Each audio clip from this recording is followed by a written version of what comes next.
밀라노 말펜사 공항 새벽. 올림픽 폐막 다음 날 출국장은 전쟁터처럼 붐볐습니다. 그때 한 남성이 VIP 통로로 향하다가 공항 직원에게 공개적으로 제지당합니다. 멈추십시오. VIP 승인 확인이 필요합니다. 카메라가 켜진 상태였습니다. 기자들이 몰려들고 사람들은 수군거렸습니다. 또 특혜인가? 하지만 남성은 변명하지 않았습니다.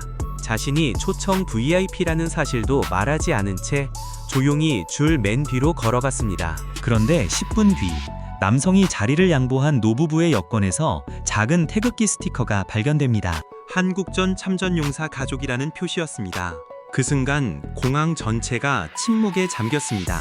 그리고 모두가 묻게 됩니다. 도대체 왜 이 남성은 그들에게 자신의 자리를 내준 걸까? 이제 그 믿기 힘든 이야기가 지금 시작됩니다. 영상이 도움이 되신다면 구독과 좋아요 부탁드립니다. 여러분의 작은 응원이 더 좋은 영상을 만드는 힘이 됩니다. 저는 안나 베버입니다. 독일에서 인권 변호사로 일하고 있어요. 25년간 난민 권리, 인종차별, 국제 인권 문제를 다뤄왔죠. 법정에서 이기는 것보다 중요한 게 있다고 믿는 사람이에요. 사람의 존엄을 지키는 것이죠. 밀라노 말펜사 공항이었습니다. 올림픽이 막 끝난 직후였어요. 새벽 출국장은 인파로 가득 찼죠. 각국 선수단, 관광객, 기자들이 뒤섞여 있었어요. 체크인 카운터 앞 줄은 100m는 좋게 넘어 보였습니다. 저는 서울행 비행기 탑승객이었어요. 한국국제인권포럼의 초청 연사였죠. 사실 VIP 초청장을 받았습니다. 공항 측에서 별도 안내를 해준다고 했어요. 그래서 조용히 VIP 통로 쪽으로 걸어갔습니다. 그때였어요. 갑자기 누군가 제 앞을 가로막았습니다. 공항 운영 책임자였죠. 키가 크고 목소리가 큰 남자였어요. 그는 제게 물었습니다. 어디로 가시는 거냐고요? 저는 대답했어요. VIP 통로를 이용하려 한다고요? 초청장이 있다고 말했습니다. 하지만 그는 고개를 저었어요. 그리고 큰 소리로 말했습니다. 지금은 올림픽 직후라 혼잡하니 모든 승객은 일반 줄을 이용해야 한다고요. 주변 사람들이 돌아봤습니다. 기자 몇 명이 카메라를 들었어요. 누군가 속삭이는 소리가 들렸죠. 또 유럽 공항에서 특혜 논란 아니야? 분위기가 이상하게 흘러갔습니다. 저는 잠시 멈췄어요. 사실 초청장을 보여주면 됐습니다. 제 신분을 밝히면 됐죠. 하지만 그러고 싶지 않았어요. 왜 그랬는지 지금도 정확히 설명하기 어렵습니다. 다만 한 가지는 확실했어요. 이 순간 제가 특권을 주장하는 모습을 보이고 싶지 않았던 거죠. 그래서 조용히 고개를 숙였습니다. 그리고 말했어요. 규정이라면 따르겠습니다. 목소리는 떨리지 않았어요. 차분했죠? 공항 책임자는 잠시 어리둥절한 표정을 지었습니다. 아마 제가 항의할 거라 예상했나 봐요. 저는 천천히 돌아섰습니다. 그리고 긴 줄 맨 뒤로 걸어갔어요. 100명도 넘는 사람들 뒤였죠. 캐리어를 끌며 줄 끝에 섰습니다. 주변 사람들이 수군거리는 소리가 들렸어요. 저 여자 뭐야? 왜 순순히 가지? 기자 한 명이 다가왔습니다. 인터뷰를 요청했어요. 저는 고개를 저었습니다. 괜찮습니다. 그게 전부였어요. 그는 이상하다는 표정을 지으며 물러났죠. 줄은 느리게 움직였습니다. 앞 사람들이 하나씩 체크인을 마치고 사라졌어요. 저는 그냥 기다렸습니다. 가방을 내려놓고 핸드폰을 꺼내고 화면을 보다가 다시 주머니에 넣었죠. 할 일이 없었어요. 그냥 기다릴 뿐이었습니다. 그런데 이상했어요. 화가 나지 않았습니다. 오히려 마음이 편했죠. 규칙 앞에 서 있다는 게 나쁘지 않았어요. 특권이 아니라 원칙을 따르고 있다는 게 오히려 좋았습니다. 몇 분이 지났을까요? 앞쪽에서 누군가 비틀거렸습니다. 노부부였어요. 할머니가 지팡이를 짚고 있었고 할아버지가 그녀를 부축하고 있었죠. 두 사람 모두 70이 넘어 보였습니다. 저는 그들을 지켜봤어요. 줄이 조금씩 앞으로 나아갈 때마다 힘들어하는 게 보였습니다. 할머니는 몇 걸음마다 멈춰섰죠. 할아버지는 초조한 표정이었어요. 그때 제 안에서 뭔가 움직였습니다. 작은 생각이었어요. 저 두 사람에게 제 순서를 양보하면 어떨까? 별것 아닌 일이었죠. 하지만 왠지 해야 할 것 같았습니다. 저는 천천히 앞으로 걸어갔어요. 저는 노부부에게 다가갔습니다. 천천히 걸었어요. 사람들 사이를 지나쳐 그들 옆에 섰죠. 할머니가 고개를 들었습니다. 피곤한 눈빛이었어요. 실례합니다. 제가 말했어요. 할아버지가 놀란 표정으로 저를 봤죠. 저는 미소를 지으려 애썼습니다. 힘들어 보이시는데 제 차례를 먼저 쓰시겠어요? 할아버지가 손을 저었습니다. 아니, 괜찮습니다. 그는 독일어로 말했어요. 억양이 조금 어색했지만 또렷했죠. 우리가 느린 것뿐이에요. 신경 쓰지 마세요. 하지만 할머니는 달랐어요. 그녀는 제 눈을 바라봤습니다. 그리고 작게 고개를 숙였죠. 고맙습니다만 우린 괜찮아요. 목소리가 떨렸어요. 자존심 때문인지 아니면 미안함 때문인지 알 수 없었습니다. 저는 물러서지 않았어요. 제가 시간이 충분합니다. 정말이에요. 그리고 제 탑승권을 꺼내 보여줬죠. 같은 비행기예요. 서울행이시죠? 할아버지가 놀라며 물었습니다. 어떻게 아셨어요? 저는 그들의 손에 든 가방택을 봤거든요. 인천공항 태그가 달려 있었습니다. 가방에 써 있어요. 할머니가 웃었습니다. 작은 웃음이었지만 따뜻했어요. 그렇군요. 그녀가 말했죠. 우린 서울에 가는 게 아니에요. 경주로 가요. 경주요? 제가 되물었습니다. 한국 지명은 잘 몰랐어요. 할아버지가 고개를 끄덕였죠. 네, 작은 도시예요. 거기 묘지가 있습니다. 순간 분위기가 무거워졌습니다. 저는 더 묻지 않았어요. 하지만 뭔가 느껴졌죠. 이 부부에게 한국은 단순한 여행지가 아니라는 것. 그때였습니다. 공항 직원 한 명이 다가왔어요. 젊은 여성이었죠. 손님들 괜찮으세요? 그녀는 노부부를 보며 물었습니다. 도움이 필요하시면 말씀해 주세요. 할아버지가 대답했어요. 괜찮습니다. 곧 차례가 올 겁니다. 하지만 직원은 걱정스러운 표정을 지었죠. 그녀는 잠시 망설이다가 말했습니다. 여권을 먼저 확인해 드릴까요? 시간을 절약하실 수 있어요. 노부부는 고개를 끄덕였습니다. 할아버지가 가방에서 여권 2권을 꺼냈어요. 직원이 받아들였죠. 그리고 펼쳤습니다. 저는 옆에서 지켜봤어요. 그냥 서 있었을 뿐이에요. 그런데 직원의 손이 멈췄습니다. 그녀가 여권 안쪽을 뚫어져라 쳐다봤죠. 표정이 변했어요. 이게 직원이 작게 중얼거렸습니다. 저도 모르게 고개를 기울였어요. 여권 속에 작은 스티커가 붙어 있었죠. 태극기였습니다. 파란색과 빨간색이 선명한 작은 태극기. 직원이 조심스럽게 물었습니다. 이건 무슨 의미인가요? 할아버지가 잠시 침묵했어요. 그리고 천천히 입을 열었죠. 제 형이 한국전쟁에 참전했습니다. 그의 목소리는 낮았어요. 그곳에서 전사했어요. 1953년이었죠. 주변이 조용해졌습니다. 사람들이 하나 둘 대화를 멈췄어요. 누군가 한국전쟁이라는 단어를 들은 것 같았죠. 분위기가 달라졌습니다. 저는 숨을 멈췄어요. 가슴이 뭉클했습니다. 이 노부부가 왜 경주로 가는지 이해했죠. 묘지. 그곳엔 그들 가족이 잠들어 있었던 겁니다.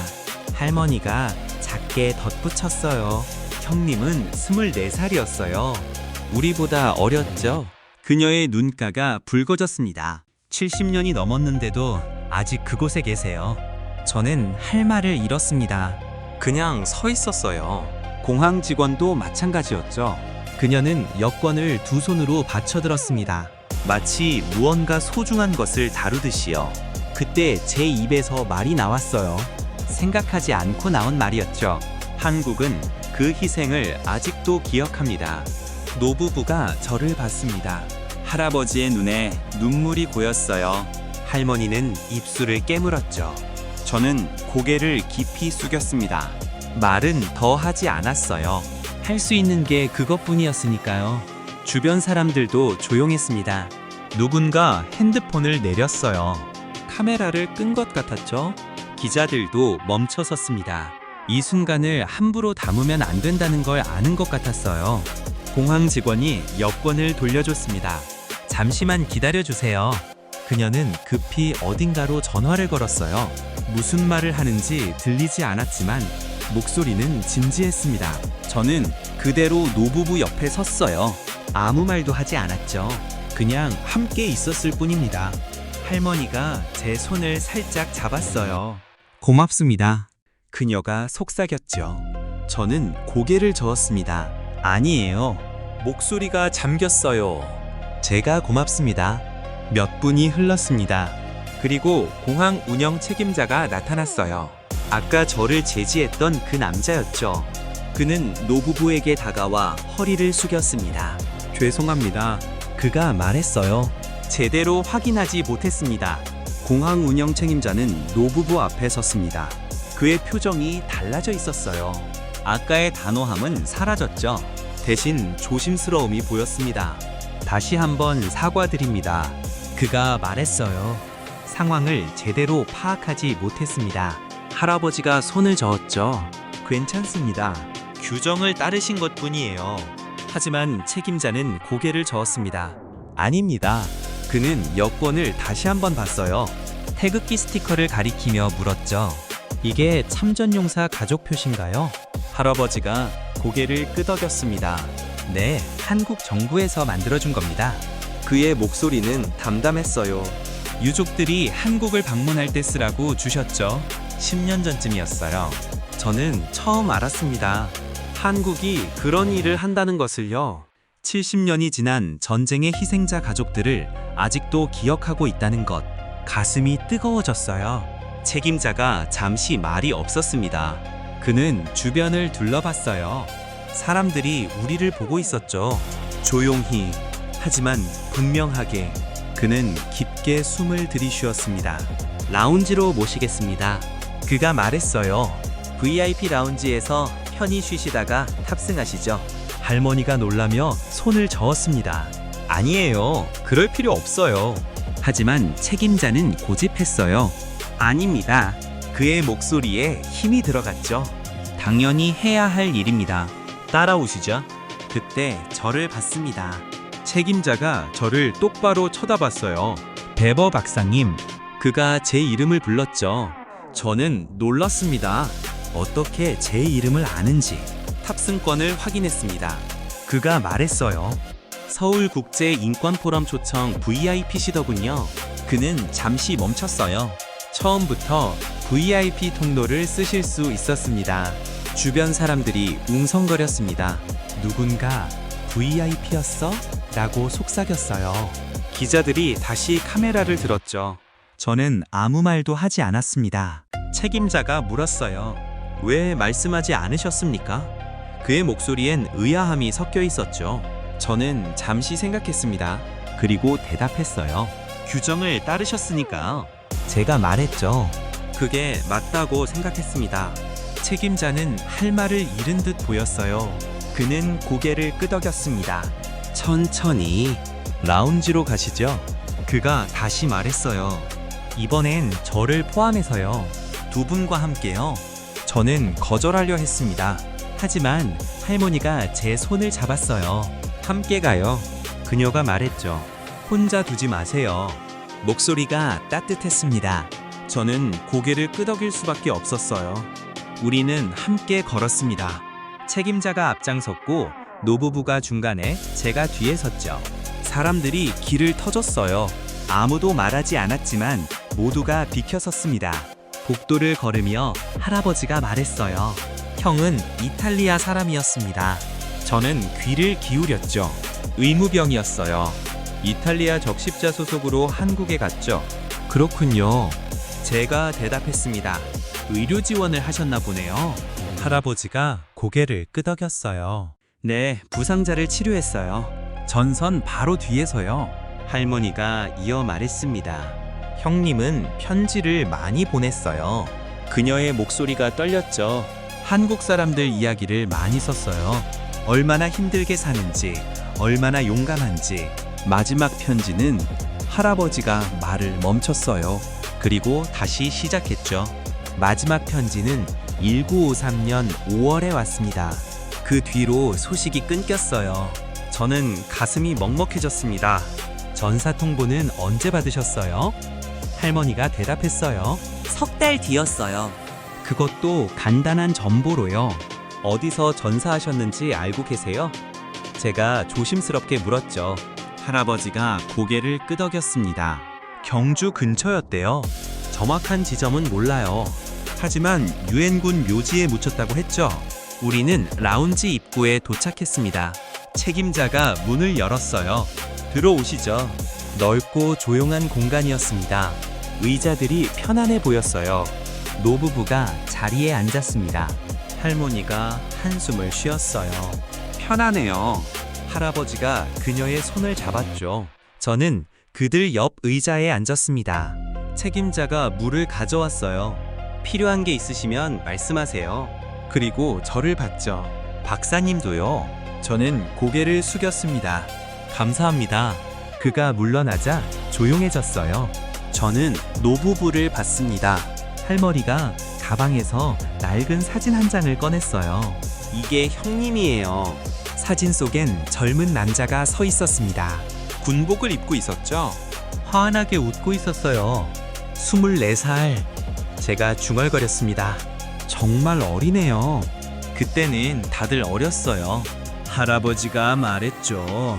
전쟁터에 간 사람들 대부분이 20대였어요. 어떤 애들은 18, 19이었고요. 저는 사진을 물끄러미 봤습니다. 이 청년이 지구 반대편까지 가서 목숨을 바쳤다는 게 믿기지 않았어요. 왜 갔을까? 무엇이 그를 움직였을까? 형님은 편지에 이렇게 썼어요. 할머니가 말했습니다. 누군가는 가야 한다고. 자유를 지키는 일이라고. 그게 옳은 일이라고. 제 눈시울이 뜨거워졌습니다. 저는 고개를 돌렸어요. 창밖을 봤죠. 비행기들이 이륙하고 있었습니다. 하늘로 날아오르는 모습이 보였어요. 한국은 그 희생을 잊지 않았습니다. 제가 다시 말했어요. 지금도 기억하고 있어요. 할아버지가 고개를 끄덕였죠. 알아요. 그가 말했습니다. 그래서 가는 겁니다. 형을 만나러요. 라운지에서 30분쯤 지났을까요? 저는 노부부와 조용히 이야기를 나눴습니다. 그들의 삶, 가족 이야기, 한국에 대한 기억들이었죠. 할아버지는 형이 보낸 편지를 몇 통 더 보여줬어요. 편지들은 누렇게 발해 있었습니다. 잉크도 번져 있었죠. 하지만 글씨는 또렷했어요. 한국 아이들이 우리를 보며 웃어요. 이 사람들은 정말 강합니다. 언젠가 이 나라는 일어설 겁니다. 저는 한 글자 한 글자 읽었습니다. 70년 전 청년의 목소리가 들리는 것 같았어요. 그는 희망을 잃지 않았던 거죠. 죽음 앞에서도요. 그때 라운지 문이 열렸습니다. 공항 책임자가 다시 들어왔어요. 그의 손에는 서류 몇 장이 들려 있었죠. 실례합니다. 그가 말했어요. 그는 제 앞에 섰습니다. 베버 박사님, 그가 조심스럽게 말했죠. 탑승 정보를 다시 확인했습니다. 저는 고개를 끄덕였어요. 네, 비즈니스 클래스 1번 좌석입니다. 그가 말했어요. 포럼 측에서 특별히 배정한 자리더군요. 저는 아무렇지 않게 대답했죠. 그렇군요. 그가 잠시 망설였습니다. 그런데 왜 VIP 통로를 포기하신 겁니까? 목소리에 진심 어린 궁금증이 담겨 있었어요. 이해가 안 됩니다. 저는 잠시 생각했습니다. 어떻게 설명해야 할까? 사실 저도 완전히 이해하지 못했거든요. 그냥 그렇게 하는 게 맞다고 느꼈을 뿐이에요. 특본을 증명할 필요가 없었으니까요. 제가 대답했습니다. 규정은 모두에게 공평해야 하잖아요. 책임자가 고개를 갸웃했어요. 하지만 박사님은 초청 손님이셨습니다. 그게 저를 특별하게 만들진 않아요. 제가 말했죠. 줄을 서는 건 당연한 일이에요. 누구나 하는 거잖아요. 할머니가 제 손을 다시 잡았습니다. 따뜻했어요. 책임자는 한동안 아무 말이 없었습니다.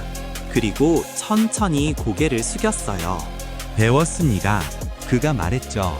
오늘 많이 배웠습니다. 그때 라운지 창밖으로 사람들이 보였어요. 일반 탑승구 쪽이었죠. 여전히 긴 줄이 이어져 있었습니다. 저는 그쪽을 바라봤어요. 오늘 주인공은 제가 아닙니다. 제가 말했어요. 노부부를 가리키며 가리죠. 이분들이에요. 70년을 기다린 분들이에요. 할아버지가 눈을 감았습니다. 할머니는 고개를 저었어요. 아니에요. 그녀가 말했죠. 주인공은 형님이에요. 그리고 그곳에서 싸운 모든 젊은이들이고요. 저는 가슴이 뭉클했습니다. 이 노부부의 겸손함이, 그들의 기억이 그 모든 게 숙연하게 만들었어요. 저는 아무 말도 할 수 없었습니다. 책임자가 시계를 봤어요. 곧 탑승 시작합니다. 그가 말했죠. 먼저 모시겠습니다. 우리는 자리에서 일어났습니다. 복도로 나왔을 때였어요. 일반 탑승구 쪽 사람들이 우리를 봤습니다. 누군가 수군거렸죠. 저 사람들 VIP였나 봐.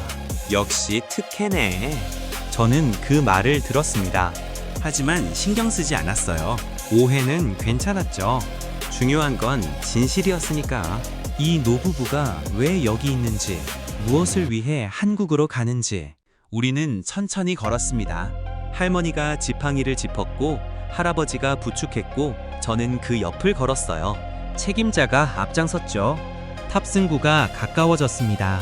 그때 한 기자가 다가왔어요. 베버 박사님! 그가 소리쳤죠. 인터뷰 부탁드립니다. 저는 고개를 저었습니다. 죄송합니다. 제가 말했어요. 오늘은 아닙니다. 기자가 끈질기게 물었죠. 왜 VIP 통로를 포기하셨어요? 저는 걸음을 멈췄습니다. 그리고 그를 봤어요. 포기한 게 아닙니다. 제가 말했죠. 선택한 겁니다. 옳은 일을요? 기자가 또 물었습니다. 이분들과는 무슨 관계세요? 저는 노부부를 봤어요. 그들도 저를 봤죠. 우리는 웃었습니다. 오늘 만났습니다. 제가 대답했어요. 공항에서요. 하지만 이젠 친구예요. 할머니가 고개를 끄덕였죠. 맞아요. 친구예요. 기자는 더 물으려 했습니다. 하지만 책임자가 막아섰어요. 이제 그만하시죠. 그가 단호하게 말했죠. 탑승 시간입니다. 우리는 다시 걸었습니다. 탑승구 직원이 우리를 맞았어요. 어서 오세요. 그녀가 밝게 말했죠. 우리는 탑승권을 건넸습니다. 비행기로 들어가는 통로였어요. 긴 복도가 이어졌죠. 저는 뒤를 돌아봤습니다. 공항 책임자가 서 있었어요. 그는 깊게 고개를 숙였습니다. 저도 고개를 숙였어요. 그리고 안으로 들어갔습니다. 새로운 세계로 가는 문 같았어요. 한국으로 가는 길이었죠. 비행기 안으로 들어갔습니다. 승무원이 우리를 안내했어요. 노부부는 이코노미 좌석이었고 저는 비즈니스 좌석이었죠. 자리가 달랐습니다. 할머니가 제 손을 잡았어요. 고마웠어요. 그녀가 말했죠. 정말 고마웠어요. 저는 고개를 저었습니다. 천만이요. 편히 가세요. 하지만 할아버지가 물었어요. 혹시 서울에서 시간 되시면 연락 주시겠어요? 그는 작은 종이에 전화번호를 적었죠. 경주도 함께 가시면 좋겠어요. 저는 망설였습니다. 포럼 일정이 빡빡했거든요. 하지만 거절할 수 없었어요. 연락드리겠습니다. 제가 약속했죠. 할아버지가 환하게 웃었습니다. 저는 제 자리로 갔어요. 1번 좌석이었죠. 창가였습니다. 짐을 넣고 앉았어요. 좌석은 넓고 편했죠. 하지만 마음이 편치 않았습니다. 이코노미 쪽을 생각했어요. 노부부가 좁은 좌석에 앉아 있을 거예요. 할머니는 다리가 불편한데 오랜 비행이 힘들 텐데. 승무원이 다가왔습니다. 음료 드릴까요? 그녀가 물었어요. 저는 물을 주문했죠. 그리고 조심스럽게 물었습니다. 혹시 좌석 변경이 가능한가요? 승무원이 놀란 표정을 지었어요. 변경이요? 저는 고개를 끄덕였죠. 네, 제 자리를 다른 분께 드리고 싶어요. 어느 분이신데요? 승무원이 물었습니다. 저는 노부부의 좌석 번호를 말했어요. 이코노미에 계신 노부부예요. 건강이 안 좋으셔서요. 승무원이 난처한 표정을 지었습니다. 규정상 어려울 것 같은데요. 저는 이해한다고 말했어요. 괜찮습니다. 그냥 물어본 거예요. 하지만 그녀가 잠시 생각하더니 말했죠. 잠시만요. 확인해 보겠습니다. 그리고 안쪽으로 들어갔어요. 몇 분 뒤 수석 승무원이 왔습니다. 나이 지긋한 여성이었어요. 베버 박사님이시죠? 그녀가 물었죠. 저는 놀랐습니다. 네, 맞습니다. 탑승객 명단에서 봤습니다. 그녀가 말했어요. 인권 변호사시라고요? 저는 고개를 끄덕였죠. 네. 그녀가 앉았습니다. 제 옆자리예요. 좌석 변경 요청하셨다고요? 저는 조금 부끄러웠어요. 네, 하지만 안 되면 괜찮습니다. 이유를 여쭤봐도 될까요? 그녀가 조심스럽게 물었습니다. 저는 노부부 이야기를 했어요. 한국 전쟁, 형의 전사, 경주로 가는 여정, 모든 걸 말했죠. 수석 승무원의 눈빛이 달라졌습니다. 참전용사 유족이시군요. 그녀가 중얼거렸어요. 그리고 일어섰죠. 잠시만 기다려주세요. 그녀는 어딘가로 전화를 걸었습니다. 기장실인 것 같았어요. 목소리는 들리지 않았지만 진지하게 대화하는 게 보였죠. 10분쯤 지났을까요? 그녀가 돌아왔습니다. 결전했습니다. 그녀가 말했어요. 두 분을 비즈니스로 업그레이드 하겠습니다. 저는 깜짝 놀랐어요. 정말요? 그녀가 미소 지었죠. 네, 기장님께서 승인하셨어요. 그리고 항공사 규정에도 참전용사 가족에 대한 예우 조항이 있습니다. 그럼 제 자리는? 제가 물었습니다. 그녀가 손을 저었어요. 박사님은 그대로 계세요. 다른 빈자리를 드리는 겁니다. 저는 믿기지 않았습니다. 감사합니다. 제가 말했죠. 정말 감사합니다. 그녀가 고개를 저었어요. 아니에요. 당연한 일입니다. 얼마 뒤 노부부가 들어왔습니다. 승무원의 안내를 받으며요. 할머니가 놀란 표정이었어요. 이게 무슨? 할아버지도 어리둥절했죠. 수석 승무원이 설명했습니다. 참전용사 가족 예우입니다. 그녀가 정중하게 말했어요. 편히 가시길 바랍니다. 노부부는 말을 잇지 못했습니다. 그들은 제 근처 좌석에 앉았어요. 할머니가 저를 봤죠. 박사님이. 저는 고개를 저었습니다. 아니에요. 항공사 결정이에요. 하지만 할아버지는 알고 있었어요. 그의 눈빛이 말해주었죠. 고맙습니다. 그가 조용히 말했습니다. 저는 미소만 지었어요. 비행기가 움직이기 시작했습니다. 활주로로 나가는 중이었죠. 창밖으로 밀라노 공항이 보였어요. 멀어지고 있었습니다. 저는 생각했어요. 오늘 아침 VIP 통로에서 제지당했을 때를요. 그때는 당황스러웠죠. 하지만 지금은 다릅니다. 그 순간이 이 모든 걸 만들었으니까요. 규칙을 따른다는 것, 특권을 내려놓는다는 것, 그게 때로는 더 큰 의미를 만든다는 것. 오늘 배웠습니다. 비행기가 이륙했어요. 하늘로 올라갔죠. 저는 창밖을 봤습니다. 구름 위로 올라가고 있었어요. 한국으로 가는 길이었습니다. 비행 시간은 11시간이었습니다. 긴 여정이었죠. 저는 책을 읽으려 했지만 집중이 안 됐어요. 자꾸 노부부 쪽을 보게 됐습니다. 할머니는 창밖을 보고 있었어요. 할아버지는 눈을 감고 있었죠. 두 사람 모두 편안해 보였습니다. 다행이었어요. 몇 시간이 지났습니다. 기내식이 나왔어요.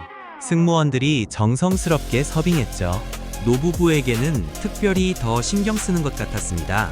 식사 후 할아버지가 제게 다가왔어요. 산책 좀 하시겠어요?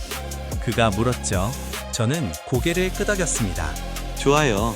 우리는 복도를 천천히 걸었습니다. 이코노미 쪽으로요. 승객들이 자고 있거나 영화를 보고 있었어요. 조용했죠. 형 생각이 나네요. 할아버지가 말했습니다. 이렇게 비행기를 타본 적이 없었거든요. 배로 갔을 거예요. 저는 고개를 끄덕였어요. 배로 한국까지 얼마나 걸렸을까요? 할아버지가 대답했죠. 한 달은 걸렸을 겁니다. 아마 더 걸렸을지도 몰라요. 긴 여정이었겠네요. 제가 말했습니다. 할아버지가 멈춰 섰어요. 창문 쪽을 봤죠. 바다가 보였습니다. 끝없는 바다였어요. 형은 어떤 마음이었을까요? 그가 중얼거렸습니다. 이 바다를 보면서요. 돌아오지 못할 거라는 걸 알았을까요? 저는 할 말이 없었습니다. 그냥 함께 서 있었어요. 바다를 봤죠. 파도가 일렁이고 있었습니다. 70년 전에도 저렇게 흘렀겠죠? 박사님, 할아버지가 불렀습니다. 한국은 어떤 나라예요? 저는 솔직히 대답했어요. 잘 모릅니다. 처음 가거든요. 그럼 왜 가시는 거예요? 그가 물었죠. 저는 잠시 생각했습니다. 인권포럼 연사로 초청받았어요. 난민 문제를 다루는 거죠. 할아버지가 고개를 끄덕였습니다. 중요한 일이네요. 그리고 덧붙였어요. 형도 그런 일을 했어요. 사람을 살리는 일이요. 저는 가슴이 뜨거워졌습니다. 맞아요. 제가 말했죠. 같은 일이에요. 시대만 다를 뿐. 우리는 다시 걸었습니다. 비즈니스 쪽으로 돌아가는 길이었어요. 그때 한 승객이 할아버지를 불렀습니다. 실례합니다. 젊은 남자였어요. 한국 사람 같았죠? 혹시 참전용사 가족분이신가요? 그가 조심스럽게 물었습니다. 할아버지가 놀라며 대답했어요. 네, 맞습니다. 그 남자가 일어났습니다. 그리고 깊게 허리를 숙였어요. 감사합니다. 그가 말했죠. 정말 감사합니다. 주변 승객들이 쳐다봤습니다. 무슨 일인지 궁금해하는 표정들이었어요. 젊은 남자가 설명했죠.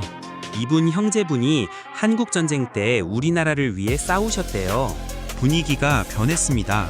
한국 승객 몇 명이 자리에서 일어났어요. 그들도 고개를 숙였죠. 아무 말 없이, 하지만 진심으로.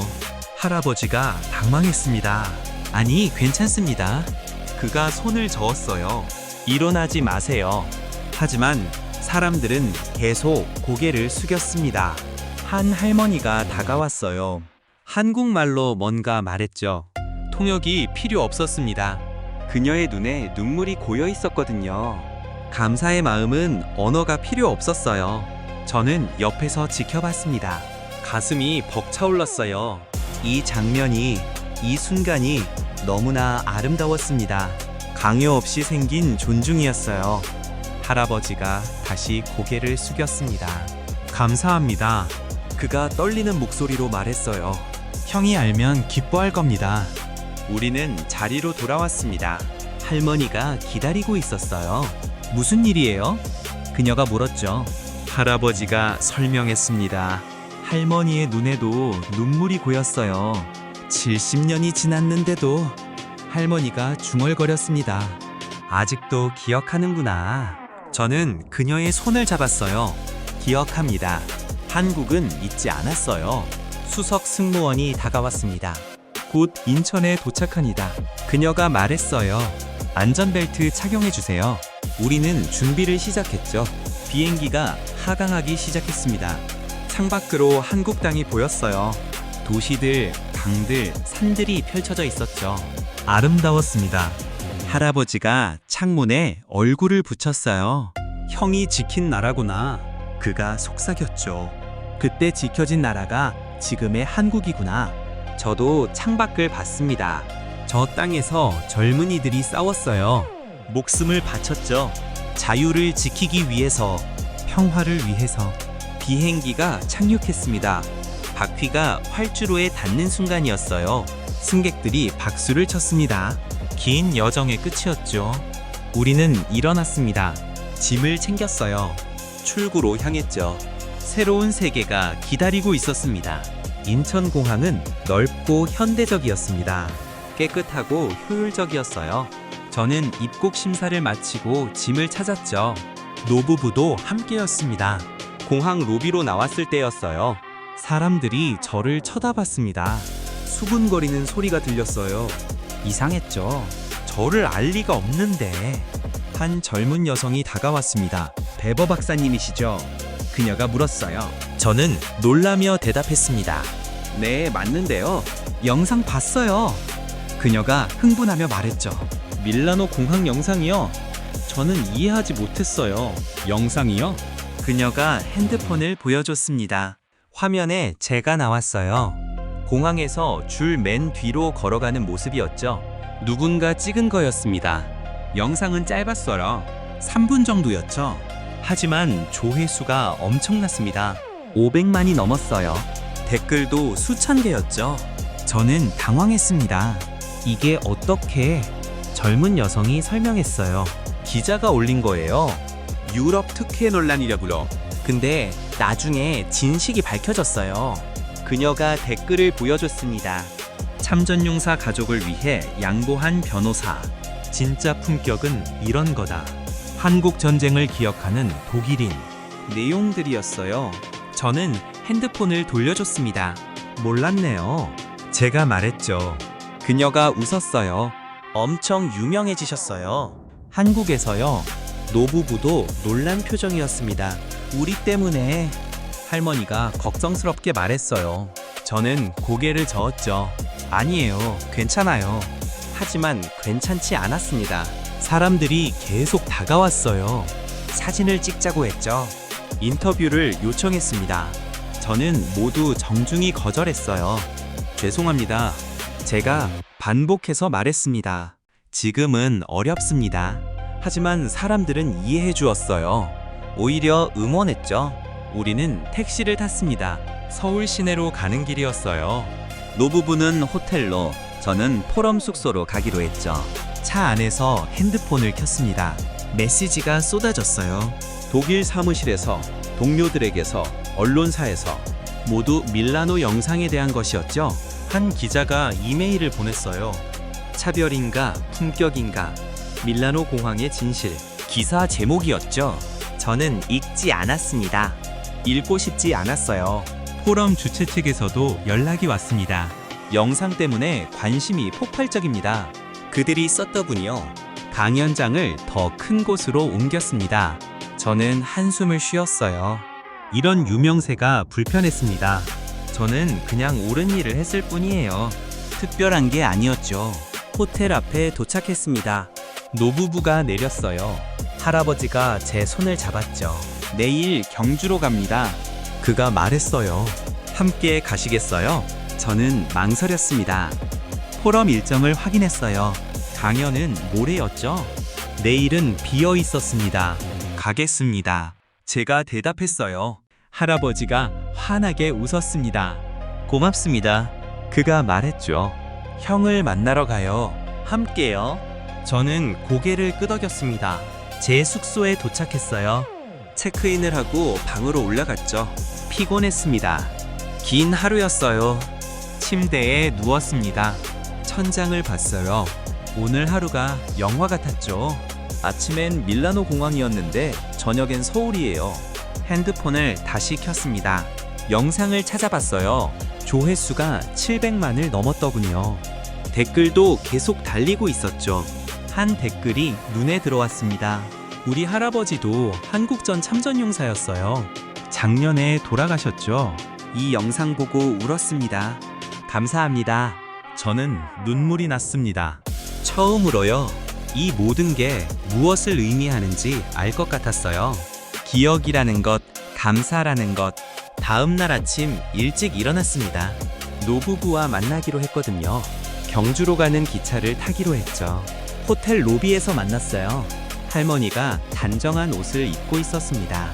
검은색 드레스였어요. 할아버지도 정장을 입었죠. 형을 만나러 가는 거니까요. 할아버지가 설명했습니다.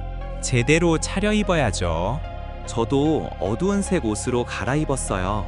기차는 2시간 반 걸렸습니다. 창밖으로 한국의 풍경이 지나갔어요. 논밭, 산, 마을들. 아름다웠습니다. 경주에 도착했어요. 작은 도시였죠. 조용하고 고즈넉했습니다. 택시를 타고 유엔군 묘지로 향했어요. 묘지 입구가 보였습니다. 깃발들이 바람에 펄럭이고 있었어요. 저는 숨을 깊이 들이쉬었습니다. 이제 형을 만나러 가는 겁니다. 유엔군 묘지는 경건했습니다. 하얀 묘비들이 줄지어 서 있었어요. 2,000개가 넘었지요. 각각의 묘비마다 이름이 새겨져 있었습니다. 할아버지가 걸음을 멈췄어요. 여기에요. 그가 떨리는 목소리로 말했죠. 할머니가 그의 팔을 잡았습니다. 저는 뒤에서 조용히 따라갔어요. 묘비 하나 앞에 섰습니다. 이름이 보였어요. 마르코 로시. 1929년도부터 1953년 24해의 삶이었죠. 할아버지가 무릎을 꿇었습니다. 묘비에 손을 얹었어요. 형, 그가 불렀죠. 왔어요. 70년 만이요. 할머니도 무릎을 꿇었습니다. 두 사람 모두 울고 있었어요. 저는 뒤에 서서 고개를 숙였죠. 눈물이 흘렀습니다. 한참을 그렇게 있었어요. 바람이 불었습니다. 나뭇잎이 흔들렸죠. 새 소리가 들렸어요. 평화로웠습니다. 할아버지가 가방에서 편지를 꺼냈습니다. 형이 보낸 마지막 편지였어요. 소리 내어 읽었죠. 이탈리아어였지만 저는 알아들을 수 있었습니다. 사랑하는 동생에게. 여긴 춥지만 사람들은 따뜻해. 이들을 지키는 게 내 임무야. 곧 돌아갈게. 기다려줘. 할아버지의 목소리가 끊어졌어요. 더 읽을 수 없었죠. 할머니가 대신 마저 읽었습니다. 언젠가 이 나라는 다시 일어설 거야. 난 믿어. 그날을 보고 싶어. 저는 주변을 둘러봤습니다. 경주의 하늘이 맑았어요. 저 멀리 도시가 보였죠. 깨끗하고 현대적인 건물들. 번영하는 나라였습니다. 봤어요, 형. 할아버지가 말했습니다. 일어섰어요. 당신이 믿었던 대로요. 이 나라는 다시 일어섰어요. 저는 가슴이 뭉클했습니다. 70년 전 청년의 믿음이 지금 이루어진 거죠. 그는 보지 못했지만 옳았습니다. 우리는 1시간쯤 머물렀어요. 꽃을 놓고 기도했습니다. 할아버지는 형에게 가족 이야기를 들려줬어요. 조카들, 손주들, 증손주들까지 다들 잘 살아요. 할아버지가 말했죠. 형이 지킨 세상에서 행복하게 살고 있어요. 고마워요, 형. 돌아가는 길이었습니다. 묘지를 나서는데 한 젊은 한국인이 다가왔어요. 묘지 관리인 같았죠. 실례합니다. 그가 말했어요. 로시 씨 가족분들이시죠? 그가 물었습니다. 할아버지가 놀라며 대답했어요. 네, 어떻게 하셨어요? 관리인이 미소 지었죠. 매년 찾아오시는 분들을 기록합니다. 그가 설명했어요. 그리고 70주기라는 걸 알았어요. 오실 거라 생각했죠. 그는 작은 상자를 건넸습니다. 유족분들께 드리는 겁니다. 할아버지가 열어봤어요. 안에는 태극기와 작은 메달이 들어있었죠. 한국 정부에서 준비한 겁니다. 관리인이 말했어요. 참전용사 유족에게 드리는 감사의 표시예요. 늦었지만 진심입니다. 할머니가 울었습니다. 할아버지도 눈물을 닦았어요. 저도 울고 있었죠. 감사합니다. 할아버지가 간신히 말했습니다. 우리는 경주를 떠났습니다. 서울로 돌아가는 기차 아니었어요. 노부부는 피곤해 보였지만 평온했습니다. 이제 마음이 편해요. 할머니가 말했죠. 형님을 만났으니까요. 제대로 인사했으니까요. 할아버지가 고개를 끄덕였습니다. 서울에 도착했어요. 저는 포럼 준비를 해야 했죠. 노부부와 작별 인사를 나눴습니다. 고마웠어요. 우리는 서로에게 말했어요. 다음 날 포럼이 열렸습니다. 강연장은 가득 찼어요. 1000명이 넘는 사람들이 왔죠. 밀라노 영상 때문이었습니다. 저는 준비한 연설을 했어요. 난민 인권, 국제법, 인간의 존엄성, 제 평생 해온 이야기였죠. 사람들은 집중해서 들었습니다. 강연이 끝났어요. 질문 시간이었죠. 한 사람이 손을 들었습니다. 밀라노 공항에서 왜 그런 선택을 하셨나요? 저는 잠시 생각했습니다. 그리고 대답했어요. 특권보다 원칙이 중요하다고 믿기 때문입니다. 그리고 진짜 품격은 남이 보지 않을 때 나온다고 생각해요. 박수가 터졌습니다. 저는 당황스러웠어요. 하지만 계속 말했죠. 그날 저보다 중요한 사람들이 있었습니다. 70년을 기억한 노부부요. 한국은 그들을 잊지 않았어요. 그게 진짜 품격입니다. 강연이 모두 끝났습니다. 저는 숙소로 돌아왔어요. 이메일을 확인했죠. 밀라노 공항 책임자에게서 온 메시지가 있었습니다. 베버 박사님께. 저는 마르코 비앙키입니다. 밀라노 공항 운영 책임자죠. 먼저 사과드립니다. 그날 당신을 제지한 것을요. 그는 계속 썼습니다. 하지만 동시에 감사드립니다. 당신의 행동이 저를 바꿨습니다. 규칙만 따지던 제가 사람을 먼저 보게 됐어요. 한국에 대해 찾아봤습니다. 전쟁, 희생, 기억, 놀라웠습니다. 한국은 은혜를 잊지 않는 나라더군요. 당신도 그걸 보여줬고요. 저는 답장을 썼습니다. 비앙키 씨, 사과는 필요 없습니다. 당신은 규칙을 따랐을 뿐이에요. 그게 맞습니다. 우리 모두 배웠죠. 규칙과 인간성이 함께 갈 수 있다는 것을요. 마지막 날 아침이었습니다. 저는 호텔 창문으로 서울을 봤어요. 한강이 흐르고 있었죠. 수천 년을 흘러온 강이었습니다. 이 작은 나라가 세계에 가르쳐 준 게 있었어요. 힘이 아니라 기억으로, 위협이 아니라 감사로, 무기가 아니라 품격으로 존경받을 수 있다는 것. 공항으로 가는 차 아니었습니다. 핸드폰을 켰어요. 밀라노 영상 조회수가 2천만을 넘었더군요. 댓글도 수만 개였죠. 한 댓글을 읽었습니다. 이게 진짜 국격이다. 한국인으로 자랑스럽다. 저는 미소 지었어요. 맞아요. 자랑스러워 할 만하죠. 비행기에 올랐습니다. 독일로 돌아가는 길이었어요. 창가에 앉아 서울을 내려다봤죠. 도시가 점점 작아졌습니다. 하지만 제 마음속에선 커지고 있었어요. 한국이라는 나라가요. 기억하는 나라, 감사하는 나라, 품격 있는 나라. 저는 다시 올 겁니다. 노부부와 함께 마르코의 묘예요. 그리고 이 나라에 다시 배우러요. 진짜 중요한 게 뭔지. 여러분은 언제 한국이 자랑스러우셨나요? 어떤 순간에 이 나라의 품격을 느끼셨나요? 댓글로 나눠주세요. 여러분의 생각을